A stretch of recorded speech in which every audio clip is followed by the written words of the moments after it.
welcome to New Filmmakers Los Angeles in partnership with Movie Maker magazine. My name is Danny DeLillo. I'm delighted to be joined by Ramiel, who is here. We're doing Los Angeles to Massachusetts today, which is great. Thanks so much for bringing your film, Aziz. And for those that haven't seen it, let's take a look at a clip.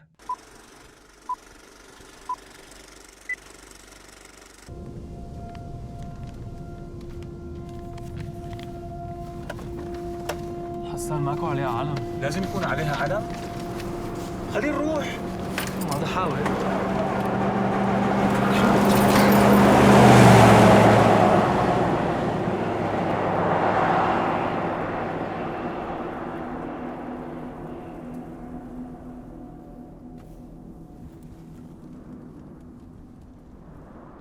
Ramiel, again, thank you so much for being here and for being part of New Filmmakers LA, celebrating your film. For those that haven't seen your film, tell us a brief synopsis. Yeah, thank you so much for having me. Yeah, Aziz is a short that is about 3 Iraqi men during the 1984 Iran-Iraq War on their way to a military base to identify their childhood best friend's body. And it's based on something my father did when he was around the age I was when I made the film. Well, I was very curious about, I was actually finding out born in 1984, and I've got friends from both Iran and Iraq, and I was very curious about studying the history and learning about what happened in 1984. And it was, again, a really, really, really tough time for many, many people. I'm so glad that obviously based upon your father's story that was the inspiration for where it started. When did it really begin for you where you're like, you heard your father's story, you know this history, and where did it come for you? I want to turn this into a film. Mm-hmm. Yeah, it was kind of something, both my parents grew up in Iraq and they didn't necessarily talk about it that much. And I think when we were younger, we didn't ask that many questions. And I think there was once where I was like scanning a bunch of our family photos, and because I hadn't seen a lot of photos of my father, and there was one with him and a few of his friends, and I was just like, oh, who are these people? And he was like, oh, this is a friend.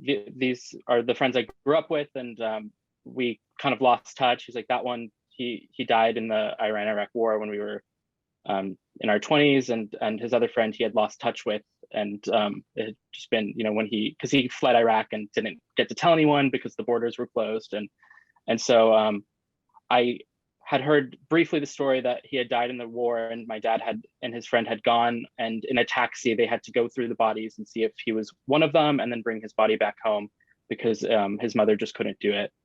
And that was kind of the only thing I had, and I kept thinking about it because I was kind of going through a moment where I was like, I'm living in New York City, and like my biggest frustrations are like when the L train is supposed to show up and it doesn't, and you have to wait another 20 minutes. And I'm like, at that same age, my father just had such a different experience, and it's like that could have been me if my parents didn't have the opportunity to leave the country. And so that kind of like that story just kept playing in my head, and I wrote a few drafts of it, and I thought I'd make it, and I actually was working on it for like 6 months before I told my father, and I was like, okay, I've written enough of it that now I need to like hear the story and see if like what needs to be in the script, kind of. And yeah, it was just kind of a really nice moment between us of like getting to put myself in his shoes a lot and kind of live in that space for a while, thinking like, what would this have been like? And yeah.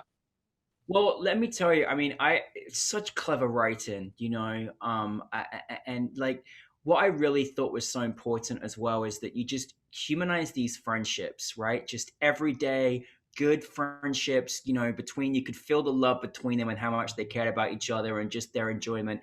And then just the unfortunate, horrific circumstances that these friends were in.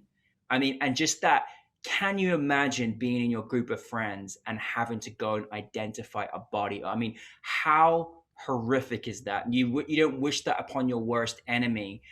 I thought you directed this so good. It was articulated so well, these characters in the story. I wanted a feature, really, honestly.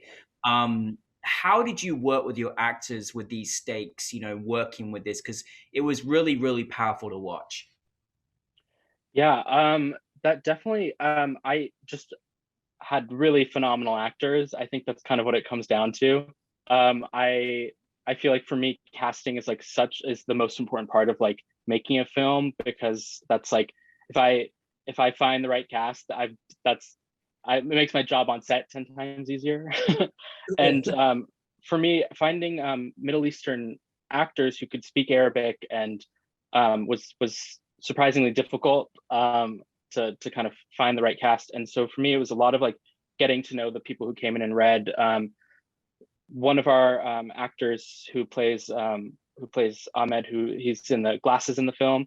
He is an engineer at Viacom CBS. He is not an actor, and he had grown up in Syria and had experienced things very similar to the film, and he ended up just being phenomenal in the role. Same as the actor playing Munir was someone who had left and was a refugee as well, and he did a phenomenal job. And so I think what it came down to is the shared experience of the characters of the characters on screen, and it really, I think, grounded everything. And we worked, yeah. Ramiel, where did you shoot this?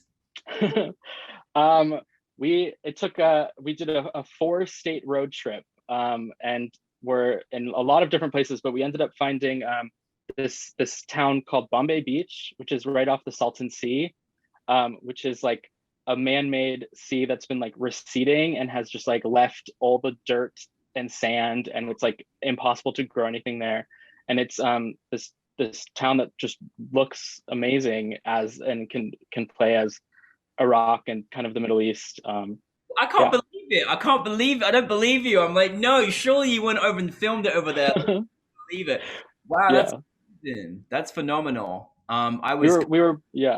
We were pointed there by a stranger at Joshua Tree, because we were scouting Joshua Tree during the government shutdown that happened, and we couldn't find anything. And a wonderful woman was like picking up the trash that was left around because the services had stopped, and she was like, she knew the area, and we asked her, and she was like, you need to go to the Salton Sea. So we just hopped in the car and drove the 12 hours there.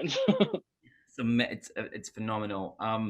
Well, I don't think the world, particularly maybe even in a place like the United States, really, really, truly understands what it's like to come from a place that war is not only something around you, it's your life. It's literally happening in your life.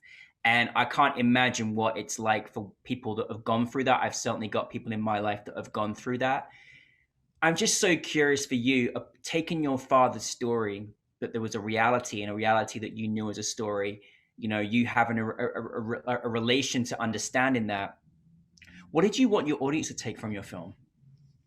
Yeah, I mean, truthfully, I don't even know that I felt like I knew what that was like in any capacity, just because I grew up in California, and it wasn't something we talked about all that much. I mean, I grew up, obviously, most of my life was in a post 9/11 world where we're like in an active war with the country my parents are from, and I think it was easy for me to just kind of go like, oh, that's not me. That has nothing to do with me, and I'm just in California, and I'm growing up, and I'm Ramiel. I'm not someone who is from Iraq or something like that. And so for me, kind of like getting into the story, I was looking at it like what are the things I can relate to as someone who's grown up in the United States? Like, I have been on a road trip with my friends. I know what it's like to like have a chosen family of a group that you've grown up with, that you love. And for me, it was really important to kind of ground the audience into this perspective of like, this is a foreign country, it's a foreign language, and those aspects are foreign to me. But like, I know the people in that car. Like, I've been listening to the radio, I've been playing soccer at a gas station or something along the lines, and kind of taking that journey and then adding elements of, okay, like I've never been pulled over at a military base, like I've never had to, and so kind of like grounding everyone into like the realities of these are universal experiences, and then kind of taking us along the journey of now we're entering territory that I've never had to experience, because I live in a country that is stable and doesn't have Yeah. a war going on. And I think it's important to learn. What I was so happy that you shared this film, because it's important to learn about history, history between other countries, what other people going through, etc., etc. I just, I'm so grateful for your artistic vision in taking this story to, the level it was, supposed to go. I was left wanting more, but I'm curious for you to finalize on what is next for you. Yeah, right now I'm currently a creative culture fellow at the Jacob Burns Film Center. So I'm doing a writer director fellowship, and I'm working on 2 shorts with them. The first one I'm less than a month out of production, so we're kind of in the middle of pre-production, and it's similar in that it's about a Arab American boy kind of being awoken to his otherness, and kind of like the rejection of culture that is instigated from that. And so I'm really kind of exploring, again, this idea of like universal storytelling with like my specific lens that I have. And yeah, and hopefully after that, I'm writing a feature right now, and so I'm hoping after that, hopefully moving on to that territory.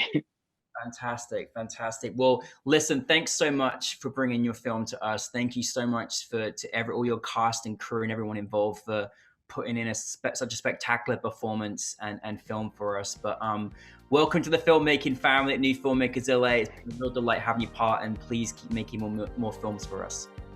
Thank you guys so much.